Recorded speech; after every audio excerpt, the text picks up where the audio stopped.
Ek sê altyd, ons moet vir hulle 'n veilige plekkie wees en dit is hulle veilige plekkie hier. En ek weet dit is hulle veilige plekkie, want hulle is 24/7 is hulle hier.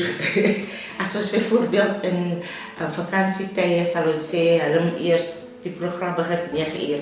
Hulle is al vanaf 8 af al hier. Hulle wil hier wees. Het is altijd lekker als je een kind helpt wat sukkel met of wiskunde of Engels, Afrikaans of enige vak van hulle.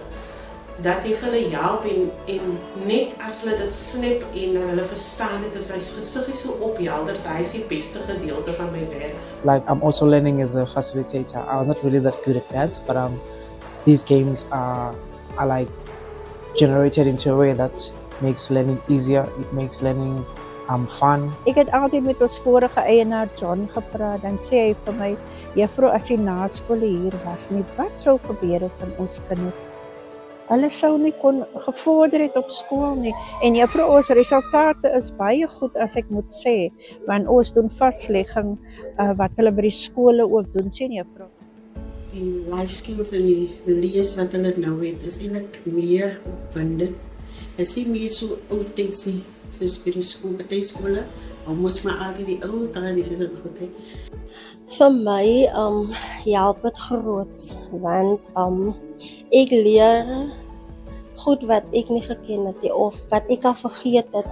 En vir my om dit aan te leer om toe te pas in 'n kind se lewe is net lekker, want die kind kom van die skool af verstaan ek kan nou nie daai konsepie maar nou, omdat ek nog geleer het hoe om dit te hanteer, om 'n verskil te maak of hoe om dit makliker te maak vir daai kind, is dit vir my jammels, want dan stap ek met 'n happy kind. In 2018 het ek my eerste beheer gekry by Ina Foundation en dit is waar alles begin het. So al die brainstorming activities, die icebreakers, die drama groepe, so al die skills en tricks wat ek geleer het uit die ervaring uit in my eerste beheer, kon ek dit toepas weer in iets anders van my lewe.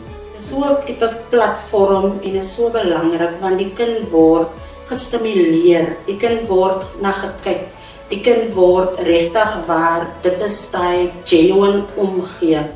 En dit is so nodig want ons kinders lewe in 'n liefdelose omgewing meeste van die tye as gevolg as miskien nie 'n ma nie, daar's 'n pa nie of ja, dinge is net nie so goed gesin vir die kindie. So dit is vir my belangrik dat mense hierdie tipe van programme moet hê in elke gemeenskap.